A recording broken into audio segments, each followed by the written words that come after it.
그러면서 조금씩 이제 봄의 온도가 느껴지기 시작합니다.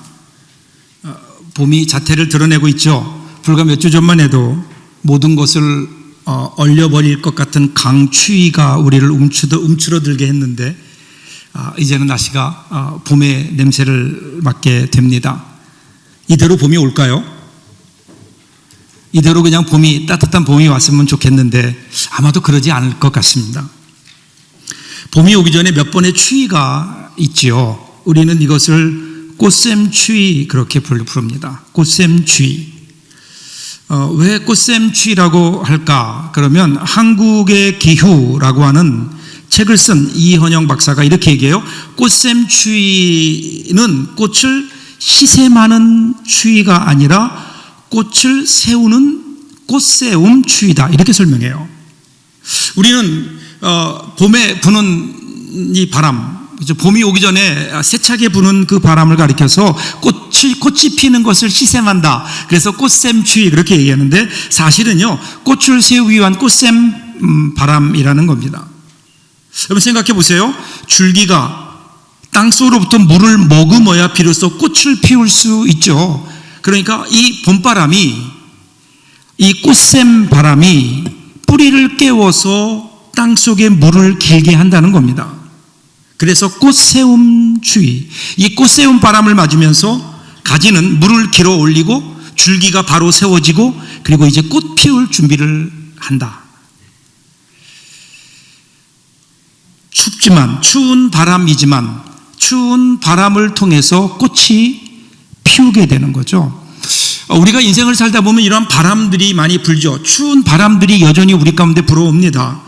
우리는 고난 그렇게 이야기하죠. 그 사람들이 고난을 별로 안 좋아해요. 고난을 멀리 하려고 합니다. 물론 고난을 좋아하는 사람은 없겠지만, 그러나 한번 우리의 인생을 다시 한번 돌아보면 우리에게 그런 고난과 아픔이 없었더라면 어떻게 되었을까?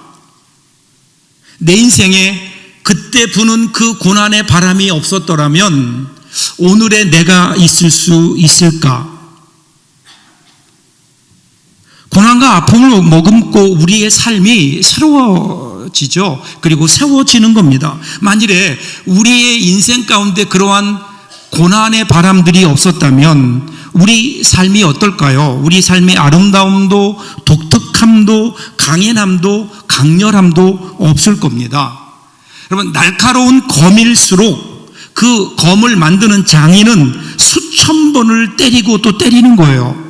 무디고 뭉툭한 철이 아주 예리한 검이 될 때까지 내리치고 또 내리치는 겁니다. 그래서 그럴까요?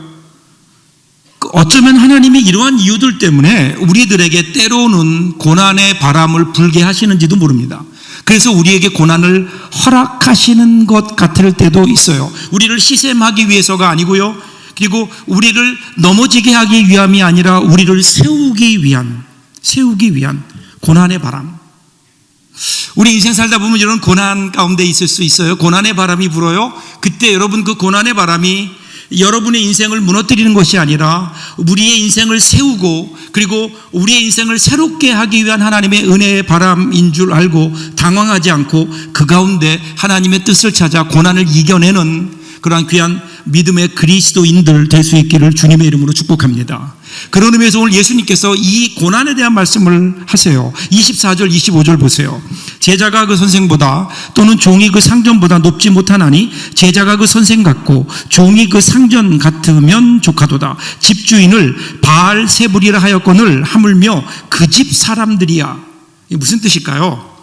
제자가 그 선생 같고 종이 상전 같으면 조카도다. 이 말은 그 누구도 부인할 수 없어요. 제자는 선생에게 배우는 사람들이에요. 그러니까 제자로 있는 동안은 절대로 선생보다 높아질 수 없어요. 종과 주인의 관계도 마찬가지 아니에요? 종이 어떻게 주인보다 높아질 수 있겠어요? 그럴 수 없다는 거예요. 일반적인 원리예요. 그런데 예수님께서 선생이시고 주인이신 예수님께서 지금 제자들에게 말씀하시는 거예요. 무슨 말씀을 하시죠? 예수님께서 선생이고 주인인 내가 예수님이 이 세상에 계셨을 때 사람들이 나를 어떻게 대했느냐 이걸 보라는 거예요. 그러면서 25절 하반절에서 이렇게 말씀하세요. 집주인을 바알세불이라 하였거늘 하물며 그 집 사람들이랴. 이게 무슨 말씀일까요? 갑자기 여기서 왜 바알세불이 나올까요? 두 장을 뒤로 가시면 마태복음 12장 24절을 보시면 바리새인들은 듣고 이르되 이가 귀신의 왕 바알세불을 힘입지 않고는 귀신을 쫓아내지 못하느니라 하거늘. 이게 무슨 말인가 하면요, 예수님께서 이 땅에 계시면서 병자를 고치시고 기적을 행하셨어요. 귀신을 쫓아내셨어요. 그랬더니 이것을 본 바리새인들이 뭐라고 얘기하나요? 지금 예수님이 행하시는 기적, 저 능력은 어디서 오는가? 바알세불, 즉 귀신의 왕 바알세불의 힘을 빌려서 작은 귀신들을 쫓아내는 것이다, 이렇게 얘기하는 거예요. 이러면서 예수님을 핍박하고 비난하는 겁니다. 결국 예수님이 누구예요? 예수님이 귀신의 왕이 된 거예요. 이것이 그 당시에 사람들이 예수님을 대했던 방식이라고요. 예수님이 이 땅에 오셔서 하신 일이라고는 사람들을 구원하는 일이었고 병자를 고치셨고 그리고 기적을 행하셨는데 사람들은 이것에 대해서 감사하거나 환영하지 않고 오히려 박해하고 그리고 악으로 갚았다고요. 이 바알세불이라는 말은 귀신의 왕이라는 말도 되지만 문자적인 의미로는 집주인이라는 말이에요. 집주인. 그러니까 예수님께서 자기를 비난했던 그 말을 그대로 바꾸어서 예수님 자신을 집주인에 그리고 제자들을 그 집에 사는 사람들에게 비유하시면서 예수님도 집주인인 예수님도 그렇게 핍박을 했는데 거기에 사는 제자들인 종인 너희들이야 말할 것도 없지 않겠느냐라고 분명하게 예수님께서 말씀하시는 거예요. 그러니까 어떻게 해요? 그러니까 각오해라. 베드로전서 4장 12절 보세요.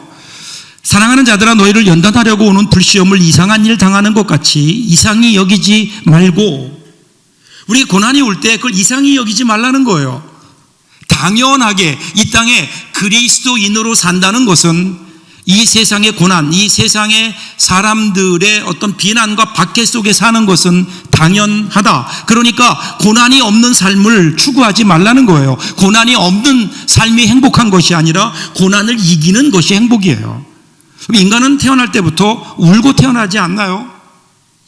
그러하기에 고난 없는 인생을 꿈꾸지 말고 고난을 이기도록 기도하고 오히려 고난에 대비하는 삶을 사는 것이 그리스도를 따르는 그리스도인들의 모습인 거예요.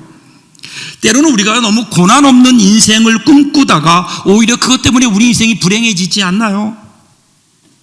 여러분 기억하세요. 하나님은 사랑이세요. 우리를 사랑하세요. 그럼에도 불구하고 오늘 우리에게 이러한 고난을 허락하신다면 그러면 거기에는 분명한 하나님의 뜻이 있지 않을까요? 우리는 지금은 이해할 수 없지만 거기에 분명히 하나님의 뜻이 있죠. 우리를 더 강하고 성숙하게 하시기를 원하는 하나님의 그 마음이 분명히 있어요.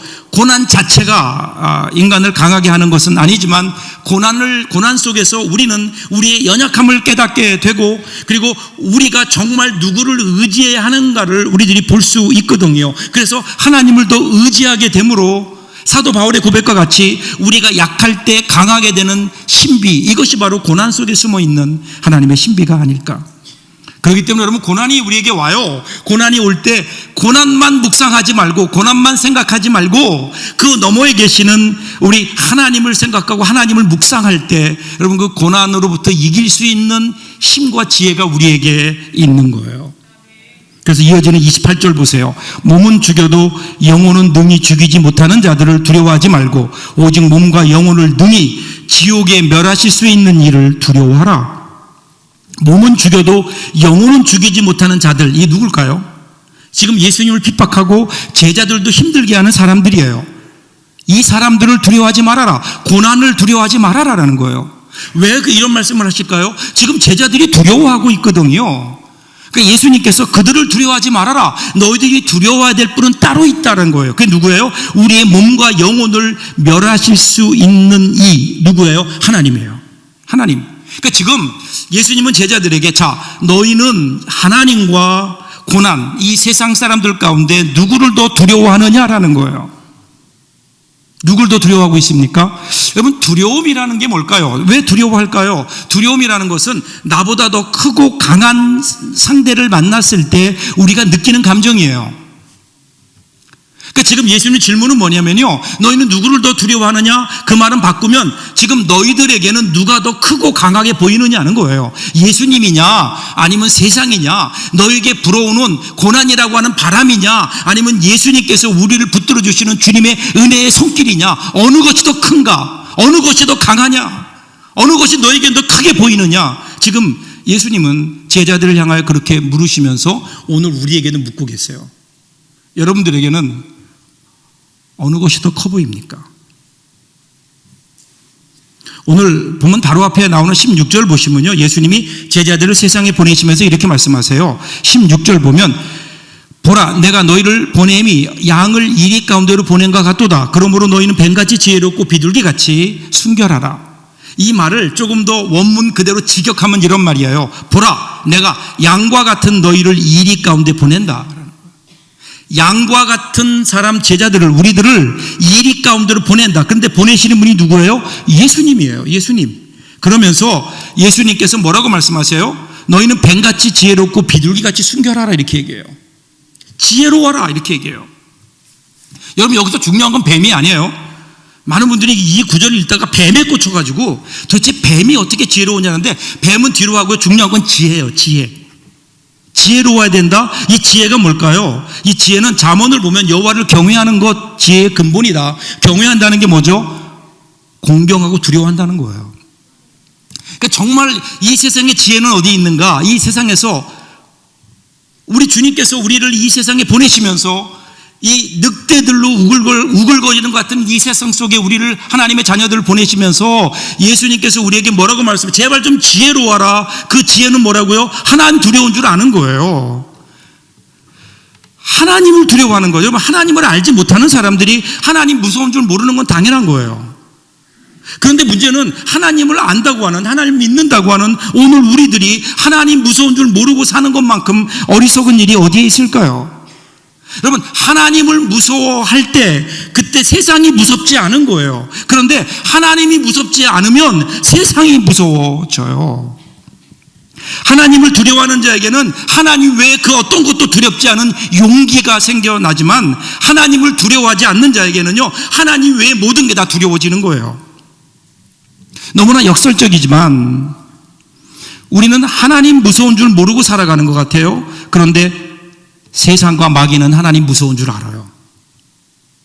사탄은요, 하나님 무서운 줄 안다고요. 그렇기 때문에 우리가 양과 같을지라도 우리와 함께 하시는 그분, 그 하나님을 의지하고 담대하게 이 세상을 살아나가면, 하나님 두려운 마음으로 살아나가면, 그러면 이 세상이 우리를 절대로 이길 수 없어요. 이게 믿음이라고요. 믿음이에요. 믿음. 구약에 나오는 사울을 보세요. 사울은 평상시에는 하나님을 믿는 것 같았어요. 믿음이 있는 것 같았어요. 근데 막상 골리앗이 나오니까 골리앗을 두려워하다가 그냥 무너져 버려요. 다윗을 보세요. 다윗은요, 골리앗이 있었지만 하나님을 보았다고요. 더 크신 하나님, 더 강하신 하나님을 본 거예요. 그러니까 하나님이 두려운 거예요. 하나님이 두려운 다윗에게는요, 그 어떤 다른 것도 두렵지 않아요. 골리앗도 두렵지 않은 거예요. 그러니까 얼마든지 골리앗을 대적해 싸울 수 있는 거예요. 왜 그럴까요? 하나님이 내 편이거든요. 오늘 우리는 누구를 두려워해야 되는가? 그러면서 우리 주님이 이렇게 우리에게 용기를 주세요. 29절, 참새 2마리가 한 아사리온에 팔리지 않느냐? 그러나 너희 아버지께서 허락하지 아니하시면 그 하나도 땅에 떨어지지 아니하리라. 자, 오늘 주님께서 참새 2마리가 한 아사리온에 팔린다. 이 참새, 이 아사리온이라고 하는 이 단어는, 이 단위는요, 16분의 1 데나리온이에요. 그러니까 한 데나리온이 그 당시에 노동자가 일했던 하루 일당이 한 데나리온이에요. 근데 그것의 16분의 1이에요.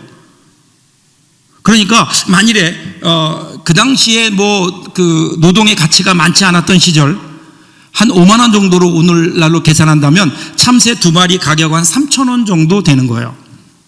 근데 재밌는 건요, 여러분, 같은 내용을 기록하는 누가복음을 보면 참새 5마리가 2 아사리온에 팔린다, 이렇게 나와요. 계산해 보면 재밌는 게요, 두 마리에 한 아사리온이면 두 아사리온에 몇 마리예요? 네 마리여야 돼, 네 마리. 근데 왜 다섯 마리일까요? 한 마리 덤이에요. 그러니까 사소한 거예요. 그냥 네 마리 사면 하나 더 줄 수 있는 사소한 일들, 가장 작은 일까지도 어떻게 해요? 하나님이 함께 하시는 거예요. 하나님의 뜻 가운데 이루어진다라는 거예요. 하나님이 허락하시지 않으면 얻을 수 없다. 그러니까 지금 예수님 무슨 말씀하시는 거예요? 너희가 그냥 간식으로 먹는 하찮은 것, 하찮은 존재인 참새도 하나님께서 지키시는데 하물며 하늘 아버지께서 너희를 지켜주시지 않겠느냐? 걱정하지 말라는 거예요. 왜냐하면 우리는 참새보다 귀한 존재이니까. 그러면서 이제 30절에서 한 번 더 이렇게 말씀하세요. 너희에게는 머리털까지 다 세신 바 되었나니. 머리털까지 세신 바 되었다 그래요. 여러분 머리카락을 세보신 적 있나요? 불가능해요. 제가 설교를 준비하면서 사람의 머리카락 개수가 몇 개나 될까 궁금해서 검색을 해봤어요. 그랬더니 재미있는 사실이 좀 있더라고요. 사람의 머리카락의 개수는요 8만 개에서 많게는 한 10만 개 정도 된대요. 머리카락이. 그리고 하루에 50개 정도가 빠지고 새로 난대요. 그걸 보면서 그런 생각했어요. 하나님께서 내 머리카락을 세셔? 내 머리카락을 세시면 하나님이 힘드시겠네. 그래서 그런 생각이 들었어요. 하나님이 그래서 머리카락이 적은 사람을 좋아하시는구나. 전에 교회에서 예배 드리는데 찬송가 289장을 불렀어요. 예배 드리면서. 그게 그러는 거. 주 예수 내 마음에 들어와 계신 후 망령된 행실을 끊고, 그 다음에 뭐죠? 머리털보다도 더 많던 내 죄가 눈보다 더 희어졌네. 이 찬송을 부르는데요. 그때 이한영 목사님이 저기 앉아 계셨어요. 저를 보고 계속 웃는 거예요. 그래서 이상하다, 왜 나를 보고 웃을까 해서 끝나고 물어봤더니 목사님 머리를 보니까 목사님 죄가 많은 것 같아서 그래서 웃었다 그러더라고요. 우리의 머리카락 작은 것, 아주 세세한 것까지도 세고 계시는 하나님. 근데 초대교회 당시에 머리털이 가진 의미는 또 있었어요. 그 머리털은 존귀함과 명예를 상징했죠. 오늘날도 사실은 이 머리카락은 우리에게 대단한 의미가 있지 않습니까? 여자들이 남자와 연애하다가 헤어지게 되면 어떡하죠? 그럼 머리 자르는 습관이 있어요. 새롭게 시작하겠다는 의미가 있는 거예요. 여러분 데모할 때도 삭발하잖아요. 내 모든 것을 걸겠다는 결연한 의지예요. 불가에서는 출가해서 스님이 되려고 하면 삭발하죠. 세습과의 인연을 끊겠다는 거예요. 이 머리털, 우리의 삶의 세세한 부분들, 이것까지 세고 계신다. 즉 하나님께서 우리의 명예를 지켜주시고 우리의 삶을 인도하시고 그리고 우리의 자존심을 지켜주시겠다. 이것이 하나님께서 이 하나님이 우리의 하나님이시라는 거예요. 그러면서 31절에서 뭐라고 얘기해요? 두려워하지 말라. 너희는 많은 참새보다 귀하니라. 우리가 참새보다 귀하다는 거예요. 머리털 하나까지도 하나님의 주권과 돌보심 가운데 있다면, 그럼 오늘 우리는 우리 가운데 불어오는 우리 눈앞에 보이는 이 고난이라고 하는 바람 앞에 거기에 휩쓸리지 말고 거기에 우리의 눈을 두기보다 우리 가운데 역사하셔서 지금도 우리의 머리털까지 세고 계시는 그 하나님, 우리의 모든 삶을 주관하시는 그 하나님을 바라보면서 그 하나님을 두려워하고 그 하나님 앞에 나와야 되지 않겠느냐. 세상 두려워하지 말고 그리고 그 하나님을 바라보는, 하나님만 두려워하고 사람을 두려워하지 않는 이 시대에 용기 있는 그리스도인으로서 살아갈 때 그때 하나님께서 우리의 삶을 지켜주시는 거죠. 그러면서 결론적으로 이렇게 말씀하세요. 32절 33절이에요. 누구든지 사람 앞에서 나를 시인하면 나도 하늘에 계신 내 아버지 앞에서 그를 시인할 것이요, 누구든지 사람 앞에서 나를 부인하면 나도 하늘에 계신 내 아버지 앞에서 나를 부인하리라. 여러분 예수님을 시인한다는 게 뭘까요? 그냥 단순히 사람들 앞에서 야 나 예수 믿어 이걸까요? 그렇게 시인하는 것이 오늘 성경에서 얘기하는 시인일까요? 여러분 초대